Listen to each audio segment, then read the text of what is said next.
Assalamualaikum warahmatullahi wabarakatuh. Alhamdulillahirabbil alamin. Allahumma shalli ala Muhammad wa sallim.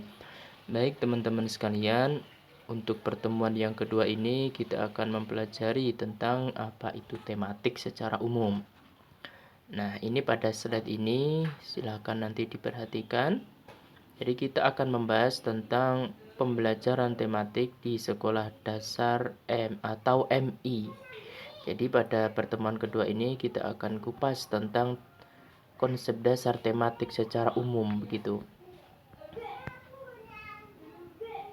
Yang pertama yang perlu kita ketahui mengenai tematik, maka kita harus tahu tentang ciri belajar anak. Karena kurikulum K13 yang kemudian diturunkan menjadi RPP tematik secara operasional, ini yang menjadi fokus perhatian itu adalah anak.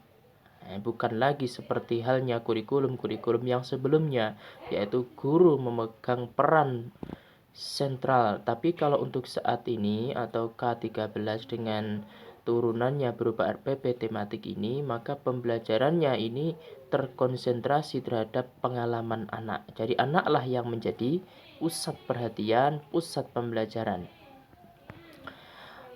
Secara umum bisa dilihat mengenai ciri belajar anak dengan basis tematik itu yang pertama adalah konkret. Artinya bagaimana teman-teman? Jadi proses belajar itu beranjak dari hal-hal yang sifatnya adalah konkret, tampak, begitu. Yakni hal-hal yang dapat dilihat, didengar, dibau, diraba, dan diotak-atik oleh setiap siswa dalam kehidupan sehari-harinya. Jadi dihindarkan tematik khususnya pada jenjang dasar, ini diharapkan pembelajaran ini benar-benar berangkat dari pengalaman sehari-hari melalui media yang memang sudah dilihat sehari-hari oleh peserta didik atau siswa. Jadi dihindarkan konsep-konsep yang sifatnya adalah abstrak begitu. Konsep-konsep yang tidak tampak, teori-teori yang di atas awan itu dihindari oleh ciri belajar tematik ini. Jadi ini maksudnya bagaimana? Ini diharapkan agar anak ini benar-benar mampu menyerap pembelajaran melalui pengalaman-pengalaman belajar yang memang sudah dia lakukan dalam aktivitas kesehariannya, begitu. Kemudian yang kedua itu adalah ciri berupa integratif. Artinya anak dalam pembelajaran ini memandang suatu pembelajaran ini sebagai suatu hal yang utuh. Mereka belum mampu memilah-milah konsep dari berbagai disiplin ilmu. Ini dapat kita lihat dari tema itu sendiri dalam pembelajaran tematik, teman-teman. Tematik itu kan mengusung sebuah misi integrasi keilmuan sebenarnya di dalamnya.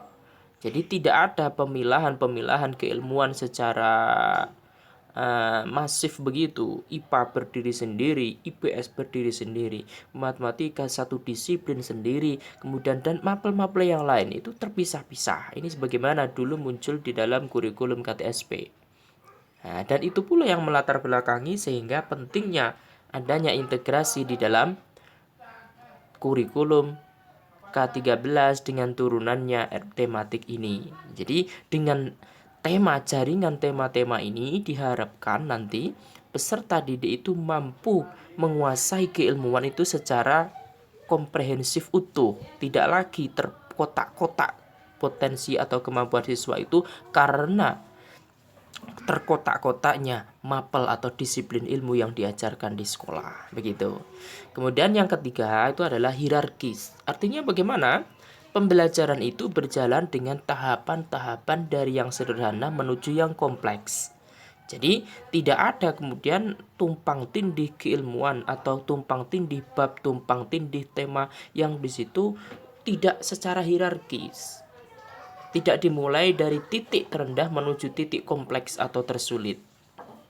Nah, hierarkis itu menghendaki hal yang dari sederhana menuju ke yang kompleks. Kenapa begitu? Karena kemampuan anak itu kan juga bertahap. Jadi dari hal yang sederhana kemudian dikuasai dengan pengalaman belajar, kemudian terus merangkak menuju level-level di atasnya yang lebih tinggi atau kompleks begitu. Nah, mestinya pembelajaran kan memang begitu. Tidak boleh kemudian tiba-tiba diajarkan materi yang dengan bobot yang berat. Kemudian gonta-ganti begitu, tiba-tiba muncul ringan, berat lagi nggak karu-karuan begitu, maka tidak diperbolehkan karena kemampuan anak dalam menyerap pengetahuan, menyerap keilmuan dalam pembelajaran itu juga bertahap kemampuannya. Itu ya, teman-teman sekalian. Nah, kemudian selanjutnya yang perlu kita ketahui pengertian pembelajaran tematik itu sendiri, teman-teman. Nah, yang pertama yang perlu kita ketahui, kita pahami mengenai definisi dari pembelajaran tematik itu adalah pendekatan pembelajarannya dulu, ya. Pendekatan pembelajaran dulu. Pendekatan itu apa? Pendekatan adalah paradigma yang digunakan, teman-teman. Ya, paradigma yang digunakan di dalam pembelajaran. Pembelajaran itu mestinya bagaimana? Begitu, itu pendekatan. Nah, kalau tematik ini adalah pembelajaran yang berusaha mengaitkan atau memadukan beberapa kompetensi dasar dan indikator dari standar isi. Ya, begitu. KD-nya, kemudian indikator yang dikembangkan, kemudian yang berangkat dari standar isi, itu harus benar-benar menjadi satu kesatuan yang utuh. Atau kalau dalam ciri tadi kita sebut dengan apa tadi namanya? Integratif tadi. Nah, begitu ya. Kemudian beberapa mapel ini menjadi satu kesatuan untuk dikemas dalam satu tema. Ini yang penting kita ketahui mengenai pembelajaran tematik, teman-teman ya. Jadi ada keterpaduan di antara KD, indikator yang dia itu bermula dari standar isi, ya. Kemudian mapel-mapel ini dikemas menjadi satu kesatuan utuh dalam bentuk jaringan tema. Nah, begitu. Kemudian selanjutnya siswa ini memperoleh pengetahuan dan keterampilan yang utuh sehingga nanti menjadi bermakna. Bermakna itu artinya bagaimana? Keutuhan sebuah pengetahuan nanti kan berlanjut pada pemahaman pengetahuan sebuah makna yang kemudian dari makna itu nanti akan bisa dilakukan atau menjadi bentuk kemampuan psikomotorik yang dapat dilaksanakan ketika sudah bermakna. Berbeda dengan pengetahuan yang parsial, tidak utuh, terkotak-kotak, maka tidak bisa akan dilakukan dalam bentuk kemampuan yang psikomotorik, dalam bentuk kemampuan psikomotorik atau keahlian begitu. Kemudian selanjutnya, siswa memperoleh pengalaman langsung dan nyata dari hubungan antar konsep. Nah, ini juga merupakan kelebihan dari tematik, teman-teman sekalian. Jadi ketika ada jaringan tema yang utuh, ada pengetahuan yang utuh, maka nanti diharapkan ini akan memperoleh pengalaman yang bersifat langsung dan nyata. Kenapa langsung dan nyata? Ya, ini sebagaimana ciri yang tadi dimaksudkan di awal tadi berupa konkret. Jadi pengalaman belajar itu tidak usah muluk-muluk dalam pembelajaran tematik itu, tapi memang berangkat dari pengalaman sehari-hari anak, media dengan keseharian anak. Makanya nanti misalkan ini ya, misalkan ada tema keluargaku, teman bermainku dan sebagainya, itu kan adalah hal-hal yang sifatnya memang sudah lazim ditemui oleh peserta didik dalam kehidupan sehari-hari dia di lingkungan keluarga maupun lingkungan sosial dia. Oke, baik, yang selanjutnya ini tentang manfaat pembelajaran dengan pendekatan tematik. Nah, kira-kira manfaatnya apa saja? Banyak ya tentunya, namun di sini tidak semuanya tentunya dapat kita cover di sini. Beberapa saja poin-poinnya. Nah, ini yang pertama, manfaat dari pembelajaran dengan pendekatan tematik ini, maka nanti materi-materi dalam beberapa mapel itu akan terlihat keterkaitan konsepnya. Akan muncul hubungan antara satu disiplin ilmu dengan disiplin ilmu yang lain, begitu. Kenapa begitu? Iya, karena kan pada dasarnya ilmu itu adalah terintegrasi. Ya, pada substansinya ilmu itu sebenarnya menyatu. Tidak ada ilmu itu yang mengusung satu disiplin sendiri kemudian menentang keilmuan yang lain. Itu tidak begitu mestinya. Jadi tidak ada dikotomi keilmuan itu. Ya, mestinya ilmu itu terintegrasi. Semua ilmu mestinya begitu. Nah, kemudian selanjutnya, siswa mudah memusatkan perhatian karena beberapa mapel dikemas dalam satu tema yang sama. Jadi ada satu efisiensi dan efektivitas di sini. Dengan mempelajari satu jaring tema, maka siswa sudah mampu menguasai beberapa mapel. Artinya begitu. Kemudian yang selanjutnya, pemahaman terhadap materi pelajaran lebih mendalam dan mendasar. Ya, begitu ya. Karena tadi sederhana, konkret, begitu, tidak abstrak, jadi akan mudah ditangkap oleh peserta didik. Kemudian selanjutnya memungkinkan berkembang jaringan konsep. Jadi jaringan konsep di dalam mapel-mapel itu akan sangat memungkinkan nanti bisa berkembang. Nah, perkembangan jaringan konsep itu berarti secara tidak langsung nanti akan memperluas pengetahuan siswa. Begitu. Kemudian selanjutnya menghemat waktu. Ini yang saya singgung tadi dengan efisiensi tadi ya. Menghemat waktu karena beberapa mapel dapat diterima dalam satu tema dan disajikan secara terpadu dalam alokasi pertemuan-pertemuan yang direncanakan. Tentu ini berarti nanti kalau dikemas dalam bentuk RPP tematik, maka akan muncul waktu-waktu yang diperlukan. Ada alokasi waktu di sana. Yang jelas pembelajaran ini akan menjadi lebih efisien begitu. Terus selanjutnya, power atau kekuatan dari pembelajaran tematik, teman-teman sekalian. Nah, yang pertama, pengalaman dalam pembelajaran ini akan cenderung relevan dengan perkembangan dan kebutuhan siswa. Nah, ini juga tidak lepas dari ciri atau prinsip yang ada dalam pembelajaran tematik tadi, yaitu berangkat dari pendekatan yang sifatnya adalah konkret begitu, tidak muluk-muluk teori-teori yang tidak bisa difahami oleh peserta didik atau metode-metode yang sulit diterima oleh peserta didik. Kemudian yang selanjutnya menyenangkan. Kenapa begitu? Karena bertolak dari minat kebutuhan siswa, dan ini yang penting. Jadi kenapa begitu? Kok bisa bertolak dari minat kebutuhan siswa? Keseharian peserta didik ya, apalagi di jenjang dasar ya kan, tentunya mereka itu belum lepas dari yang namanya bermain kan.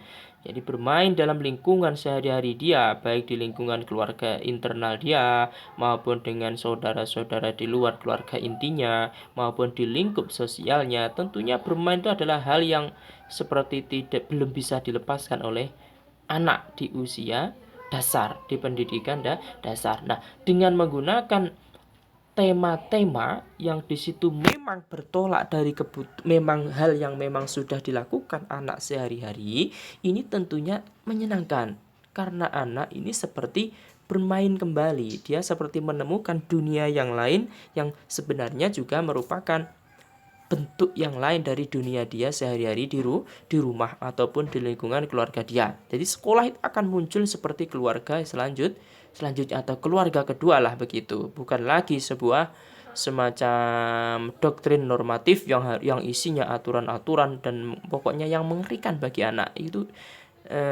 paling tidak bisa diminimalisir begitu dengan menggunakan pembelajaran tematik ini. Kemudian selanjutnya, hasil belajar akan bertahan lebih lama karena pembelajaran bermakna dan menyenangkan. Ini kelanjutan dari yang poin yang kedua itu tadi ya. Dengan pembelajaran yang menyenangkan, tentunya pembelajaran itu ya atau keilmuan, materi itu akan lebih bertahan lama di ingatan siswa begitu. Terus selanjutnya, mengembangkan keterampilan berpikir. Ya, mengembangkan keterampilan berpikir siswa sesuai permasalahan yang dihadapi. Nah, ini. Jadi, kok bisa? Jadi, keterampilan-keterampilan yang dikembangkan dengan pendekatan pembelajaran tematik ini tidak akan melenceng dari permasalahan yang memang sehari-hari itu memang sudah ditemui oleh siswa. Permasalahan kehidupan sehari-hari, kemudian lingkungan keluarganya, begitu ya, dan sebagainya di lingkup kehidupan dia sehari-hari anak, ya. Ini juga menjadi jaring tema yang nanti muncul di dalam pembelajaran tematik. Jadi sekaligus sebenarnya tematik itu dapat menjadi semacam solusi untuk berbagai problem ya yang dihadapi oleh peserta didik sehari-hari, begitu. Terus selanjutnya menumbuhkan keterampilan sosial dalam bekerja sama, toleransi, dan komunikasi. Ini hampir sama dengan di atasnya. Ini kan rata-rata problem siswa sehari-hari di lingkup keluarganya maupun lingkup sosial dia di sosialnya masing-masing ya di luar sekolah. Ini kan tentunya isinya apa? Kerjasama, kan bermain bersama dengan temannya, toleransi, ada nilai-nilai toleransi ketika bermain dengan keluarganya atau dengan teman-temannya, kemudian komunikasi, apalagi anak di jenjang dasar kan penting-pentingnya itu membangun jaring komunikasi. Oke, selanjutnya tentang rambu-rambu pembelajaran tematik. Oke. Selanjutnya, jadi tidak semua mapel itu dapat dipadukan. Ini perlu diketahui bersama ya. Jadi tidak semua mapel dapat dipadukan. Kemudian selanjutnya, kompetensi dasar yang tidak dapat dipadukan maka jangan dipaksakan, namun dibelajarkan secara mandiri. Nah, ini saya bacakan dulu saja, nanti saya jelaskan di akhir slide yang rambu-rambu ini. Terus kemudian kompetensi dasar yang tidak tercakup pada tema tertentu maka harus diajarkan baik melalui tema lain atau secara mandiri. Nah, kemudian siswa ya kelas 1 dan 2 ditekankan pada calistung, baca, tulis dan hitung ya, dan penanaman nilai-nilai moral. Kemudian tema-tema yang dipilih disesuaikan dengan karakteristik siswa, minat dan lingkungan. Nah, artinya bagaimana? Sebenarnya rambu-rambu pembelajaran tematik ini nanti pada praktiknya, misalkan teman-teman ini sudah menjadi profesional pendidik begitu di SD atau MI, rambu-rambu ini sebenarnya nanti sudah dipenuhi, ya, tentu sudah dipenuhi. Jadi sebagai pendidik nanti tidak perlu rasanya untuk mengikuti hal-hal ini dari nol sehingga menjadi sebuah dokumen RPP begitu, tidak. Artinya bagaimana? Di buku panduan yang dipegang oleh guru ya ini nanti sudah terpetakan dengan jelas begitu ya, sudah terpetakan dengan jelas, tema-temanya sudah ada semua, KD-nya bahkan sudah ada, pemetaan indikatornya sudah ada semua. Jadi tinggal menurunkan saja dalam bentuk RPP operasional yang berfungsi sebagai acuan pembelajaran di kelas. Jadi begitu. Jadi rambu-rambu ini adalah semacam aturan-aturan umum begitu, yang sebenarnya ketika nanti seorang pendidik dalam realnya mengajar di kelas nanti sudah dibekali buku-buku pegangan guru begitu ya, yang isinya tentunya sudah jadi ya begitu. Tidak lagi kita sebagai pendidik ya, teman-teman sebagai pendidik itu membuat tema kemudian macam-macam begitu dari nol. Oh tidak. Jadi buku itu sudah siap gunakan, tinggal Bu Guru, Pak Guru itu tinggal menyiapkan RPP-nya gitu. Selanjutnya teman-teman, ini tentang langkah-langkah menyiapkan pembelajaran tematik. Nah, yang pertama tentunya pelajari kompetensi dasar atau indikator ya dari beberapa mapel untuk kelas dan semester yang sama. Nanti untuk pemetaan KD dan indikator juga sudah ada. Ya, sudah ada di buku guru, itu sudah ada semua. Dan jelas sekali ya, pembelajaran keberapa, temanya apa, semesternya berapa, ya, ganjil atau genap, itu KD dan indikator yang mesti diajarkan, yang nanti dikemas dalam RPP Bu Guru dan Pak Guru itu sudah ada semua, tinggal memasukkan. Kemudian selanjutnya tentukan suatu tema yang dapat mempersatukan kompetensi-kompetensi dasar atau indikator dari beberapa mapel. Ini juga sudah ada. Nanti seperti saya singgung tadi di slide sebelumnya. Jadi sudah ada sebaran KD dan indikatornya sudah ada. Ini hanya langkah-langkah yang dari nol begitu ya. Tapi sebenarnya sudah ada semua. Nanti tinggal masukin. Dalam perkuliahan kita nanti juga tidak akan membuat jaring tema dari nol, nggak cukup nanti pertemuannya. Jadi kita tinggal bagaimana membuat RPP begitu saja. Nah, contohnya misalkan ada tema keluarga, ada tema lingkungan, ada tema kejadian sehari-hari, ada tema transportasi, ada diri sendiri, binatang, dan lain-lain. Nanti gitu. Nah, coba kita lihat contoh tema-tema yang ada di slide ini. Kan apa yang muncul di sini ya, walaupun belum semuanya. Jadi ada keluarga, misalkan ada lingkungan, kejadian sehari-hari, transportasi, diri sendiri, binatang dan lain-lain. Ini kan hal-hal yang memang sudah akrab di kehidupan sehari-hari peserta didik di jenjang dasar. Jadi ini yang dimaksud tadi. Jadi mereka memang belajarnya itu konkret. sehingga nanti mudah diterima, awet diingatan, sehingga pembelajaran bermakna, mudah diimplementasikan ya, yang itu merupakan bentuk dari kemampuan psikomotorik anak. Nah, begitu.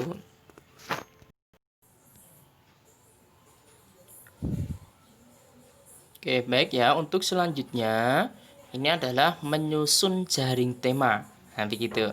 Kemudian selanjutnya, menyusun silabus. Nah, untuk silabus ini, teman-teman sekalian, nanti tidak akan kita bahas ya di dalam perkuliahan kita tentang perangkat pembelajaran tematik ini, karena nanti untuk konsentrasi kita adalah di penyusunan RPP-nya. Kalau silabus, pengembangan silabus, penyusunan silabus nanti akan ada sendiri. Tapi memang logikanya, ya logikanya memang tematik itu, RPP itu memang dia tuh mestinya turunan dari silabus. Jadi mestinya sudah bisa silabus dulu, kemudian nanti diturunkan menjadi RPP begitu. Nah, saya rasa teman-teman sekalian sudah mendapatkan materi tentang penyusunan silabus kan, jadi nanti tidak perlu nanti kita kupas lagi di sini begitu, karena kita konsentrasinya adalah tentang di penyusunan RPP-nya. Kemudian selanjutnya baru menyusun RPP, dan inilah nanti yang menjadi fokus mata kuliah kita gitu. Untuk yang selanjutnya teman-teman, karena mengenai konsep dasar rasio rasional dari tematik ini cukup luas, jadi untuk selanjutnya nanti kita akan bahas ya di pertemuan yang ketiga. Nah, nanti akan saya jelaskan lagi, kemudian kita diskusikan bersama begitu ya. Untuk penyusunan RPP-nya nanti paling tidak di pertemuan ke-6 atau 7 begitu. Jadi ini hal-hal yang terkait dengan tematik, RPP tematik nanti kita yang sifatnya konseptual teoritis nanti kita selesaikan dulu, paling tidak kita kuasailah ya secara umum pra UTS begitu. Kalau pasca UTS nanti baru nanti kita masuk ke penyusunan real, nanti praktik menyusun RPP-nya. Dan sebagaimana saya singgung di slide di pertemuan awal kemarin, bahwa yang kita gunakan ini teman-teman nanti coba kita menggunakan yang formatnya berdasarkan emen begitu ya, edaran menteri atau surat edaran menteri SE begitu, yang nomor 14 tahunnya 2019 tentang Merdeka Belajar, khususnya tentang penyederhanaan perangkat pembelajaran RPP begitu ya. Nah, nanti untuk formatnya juga kita akan share nanti ketika pertemuan ke-6 insya Allah ya, pertemuan ke-6 nanti kita akan berikan formatnya. Banyak format, namun nanti kita sepakati saja mana yang akan kita gunakan biar mudah dilaksanakan secara kolektif di kelas kita. Cukup ya untuk presentasi penjelasan tentang hari ini. Nanti silahkan didiskusikan teman-teman sekalian. Kita lanjut masih di materi yang sama ya, di materi yang sama nanti di pertemuan ketiga. Sekian. Assalamualaikum warahmatullahi wabarakatuh.